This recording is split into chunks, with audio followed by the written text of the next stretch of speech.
Hello my precious little dragons, welcome back to my channel. Thank you so much for joining me today. If this is your first time here, hello, my name is Callista and this channel is all about books and beauty. So if that sounds interesting to you, why don't you stick around? Today I'm going to be doing the Birthstone Book Tag, which I found through Break Even Books. The original video is by a YouTuber named JG. I will link that video down below. So I decided not to bring over all the physical books because I just didn't want to carry them, and I already have so many books sitting right here because I've filmed 2 other videos today. So I'm just gonna put up pictures. So editing Callista suffers instead of current Callista. I just thought this tag seemed really unique and interesting, so let's get started. The first is January, which is the birthstone Garnet. January is associated with warding off negative forces and dark energies. So the prompt is name a book with the darkest, evilest character you can think of. It's Umbridge, folks. It's just Umbridge. I legitimately could not think of a more evil character. It just, every time I think about her, my blood boils. So that is my answer. For February, it is the Birthstone Amethyst, and purple is associated with royalty.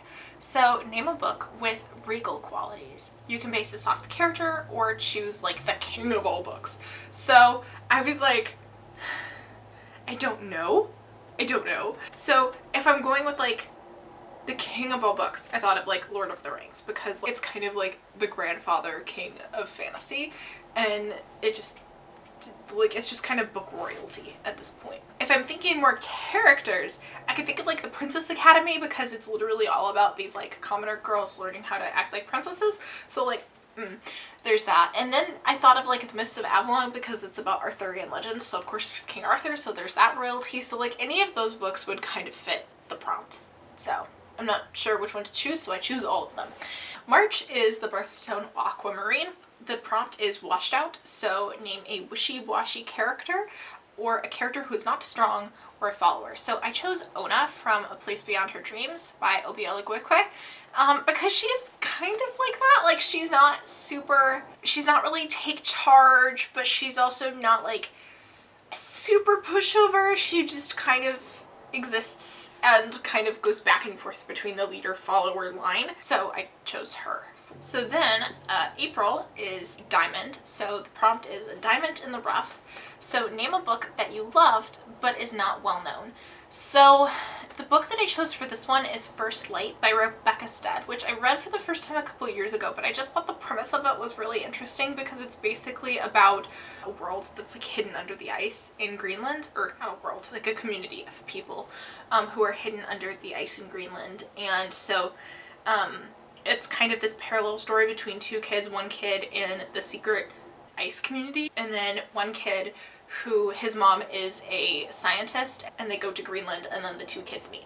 And I just thought it was really interesting. I loved sort of, there's kind of like a superpower magical aspect to it as well, sort of like mythology woven in there, and I just really loved the way the story was woven. I loved the interactions between the 2 kids, how a lot of perspective shifts take place in the book, you know, kind of having to reframe your whole existence, which I thought was really interesting and unique, and I've never heard anyone talk about it, so I don't know, more people need to give it some love. Just really interesting. So next is May, which is the Emerald, which is said to balance energy. So it's name 2 characters who balance each other well. I had a lot of trouble with this one, so I'm just going to go with the first thing that kind of came to my mind, even though it feels sort of cliche at this point, but I'm going to go with Sherlock and Watson because they're Sherlock and Watson. Like the whole point of Watson, like of their dynamic, is that they balance each other out because they're so polar opposites. Because like, I mean, Sherlock is all head and Watson is, I mean, to some degree all heart. Like Watson is smart, but like his role is to balance out Sherlock's just like cold analyticalness. So that's the first thing that came to mind for me. Sherlock alone, not pleasant. Watson alone wouldn't get your mystery solved. So the 2 of them together, perfect team. Alright, June is Pearl, and it's associated with loyalty, so name a character who is loyal to the end. It's Samwise frickin' Gamgee, folks.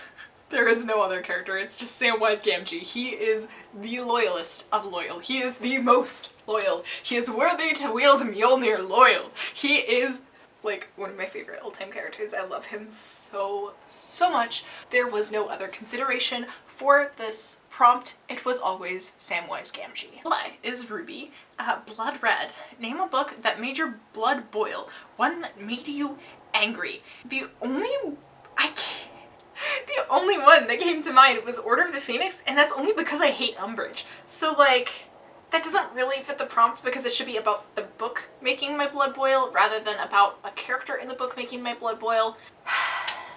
I guess I could say Harry Potter just because She Who Shall Not Be Named is crappy and it makes me angry that it kind of spoiled the series. Or I guess I could say, I guess I'll show one physical book. It's 1000 Gifts by Anne Voskamp, and this book just makes no sense.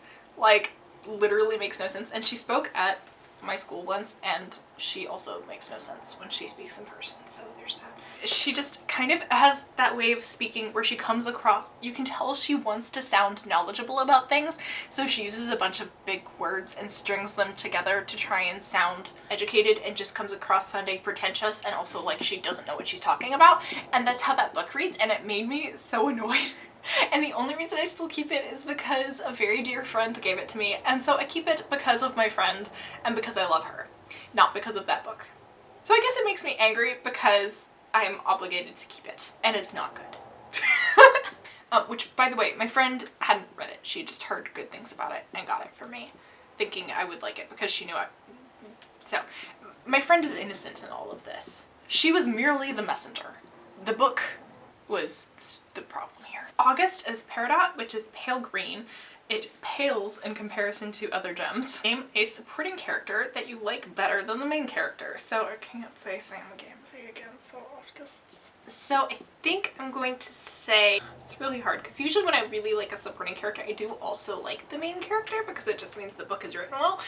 So I think, oh, it's hard.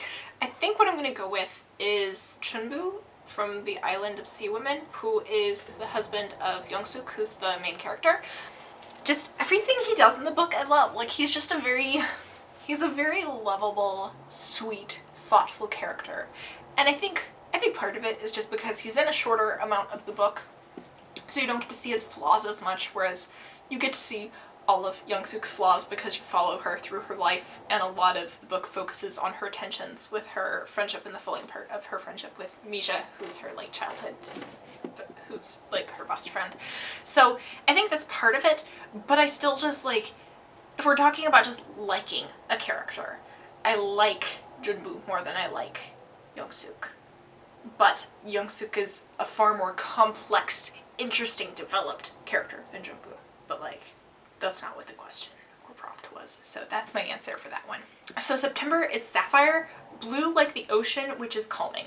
So name a book which has a calming effect on you. So the book I am choosing here is The House in the Cerulean Sea by TJ Klune, because I just finished reading it like a couple weeks ago and I fell head over heels in love, and it felt like the book felt like getting a warm hug because it has like the found family trope, and all of the kids are so sweet and the romance is so sweet, and like even though there's like hard stuff it deals with, it's still in a comforting, like, light way. And it just, that book makes my heart so happy. Like, just, I was happy when I read that book, and I was calm when I read that book, and I just awed out loud so many times when I was reading it. So that book has a calming effect on me.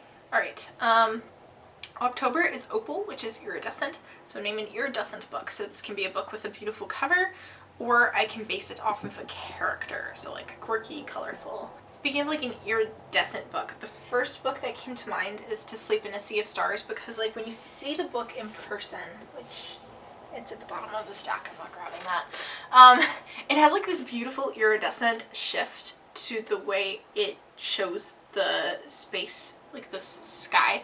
It makes it really seem like a sea of stars, and it's just this absolutely gorgeous cover. Like, whoever designed it deserves so many accolades. It's gorgeous. When I'm thinking of like a quirky, colorful character, actually the first thing that came to mind was from the book Matchmaking for Beginners, which I wasn't expecting that to be what came to mind. But I love the character of Blix because she is the definition of a colorful, quirky character.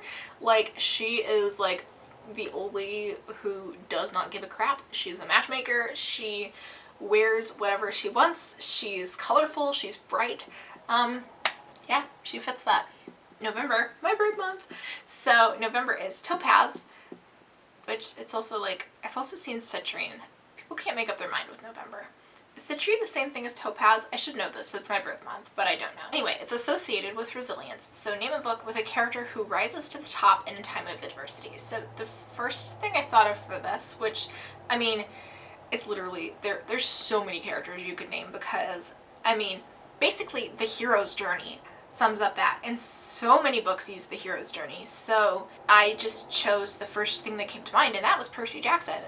Surprisingly, I haven't read that book in years, but I just thought of him because he comes from this very sort of troubled background. He's like a troubled kid, and he has an abusive stepfather, and his family's poor, like barely scraping by. Even once he finds out he's a demigod, he's like constantly having to fight for his life to prove he's worthy, to like try and stop the end of the world. Like, he just is going through it, and he continually rises to the top. He finds his group of friends, he finds his family, he like kind of forces the world to give him happiness, like, and give him a place. And like, even when he does rise to the top, he doesn't like accept it. He was like, no, that's not my definition of a good life. I'm going to do what I want to get my happy ending. Like, it's not about what you define as my happy ending. And like, so he really kind of symbolized that for me, like found his happiness throughout the series. So I'm gonna go with Percy Jackson. Lastly is December, which is Blue Zircon, which is associated with friendship. So the goal is to name a book with a friendship that you want to be a part of. So the book I chose here is Rosie's Traveling Tea Shop, and I want to be part of the friend group with Aria and Rosie because they're just like so sweet, and like it's all about books and good food. Like, that's their friendship, because Rosie owns a traveling tea shop and like has, you know, lots of good food and pastries and cakes and stuff. And Aria has books. She has a traveling bookshop, and they also have good friends. I think it's Max. His name is Max. Anyway, like, just that whole vibe, that friendship group is just so wholesome. There's nothing insanely dramatic that goes on. It's just, it's very cute and wholesome and good and lighthearted, and I want to be a part of it. I wouldn't do good living on the road in like a mobile place, but like, I would want to like go join up whenever they were like traveling in my area on their festival route. That's my answer for that. So that was the entire tag. So that's all I have for you today. If you want to do the tag, I'll have all of the questions linked below, as well as the original video. Yeah, that's pretty much it. If you don't want to make a video, but you just want to tell me what your answers would be, or if you agree or disagree with any of my choices, please let me know down in the comments. While you're down there, if you wouldn't mind liking and subscribing and all of those YouTuber things, or even if you're feeling up to it, turning on the notification bell, because apparently that does some stuff with the algorithm, I don't know. But if you feel like doing that, that would be really awesome. And yeah, that's all I have for you today, so thank you so much for joining me. I hope you have an absolutely beautiful rest of your day. Stay magic, keep reading, and I love you all so much. Goodbye!